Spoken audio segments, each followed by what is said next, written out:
আজকের রেসিপি লাল শাক। লাল শাক খেতে ভীষণই ভালো লাগে। খুব সিম্পলভাবে রান্নাটা করেছি, যে কেউ বানাতে পারো। তো লাল শাক খাওয়াটা শরীরের পক্ষেও ভালো। চলো কীভাবে বানিয়েছি, আর গরম ভাতে খেতে তো দুর্দান্ত লাগে। তো কীভাবে বানিয়েছি সেটাই তোমাদেরকে দেখাই। প্রথমে শাকটা এনেছি, বালি ছিল, শাকটাকে একটু জলে ভিজিয়ে রেখেছি। 10 মিনিট রাখার পর ভালো করে ধুয়ে একটা স্ট্রেনারের ওপর জলটা ঝরিয়ে নিলাম। জলটা ঝরিয়ে নিয়েছি, দেখো কতটা জল বেরিয়েছে। এবার এটা কেটে নেব। প্রথমে কিন্তু শাকটা বেছে নিয়েছিলাম, শাকের মধ্যে অনেক কিছু নোংরা থাকে। এবার এইভাবে গোড়াটা ফেলে দিয়ে ঠিক এইভাবে শাকটাকে বেছে নিচ্ছি। শাক সবসময় কিন্তু ভালো করে ধুয়ে নেবে, তারপরে রান্না করতে হবে, নইলে শাকটা আর একটু ভিজিয়েও রাখতে হবে, নইলে শাকের মধ্যে যদি কোনো বালি থাকে সেগুলো বেরিয়ে যায়।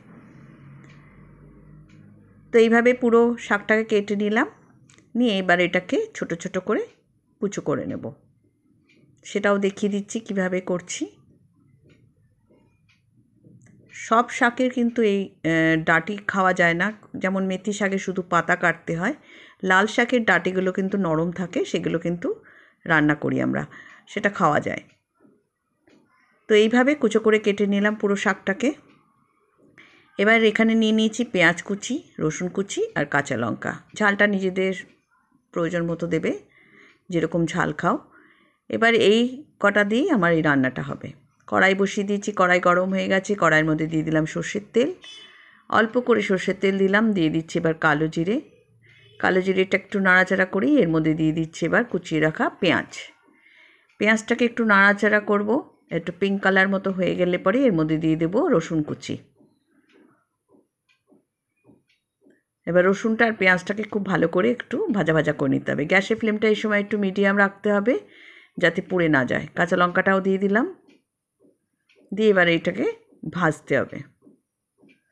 গ্যাসের ফ্লেমটা কিন্তু অতি অবশ্যই কমিয়ে নেবে, নইলে কিন্তু এটা পুড়ে যাবে। একটু ভাজা হয়ে গেলে এর মধ্যে দিয়ে দেব শাক।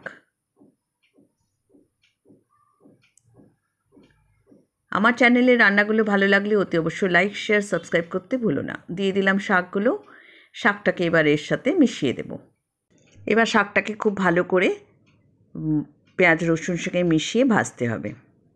ভাজতে ভাজতেই দেখবে যে শাকের সাইড দিয়ে একটু জল জল বেরিয়ে আসছে, সেটা শুকনো পর্যন্ত ভাজতে হবে।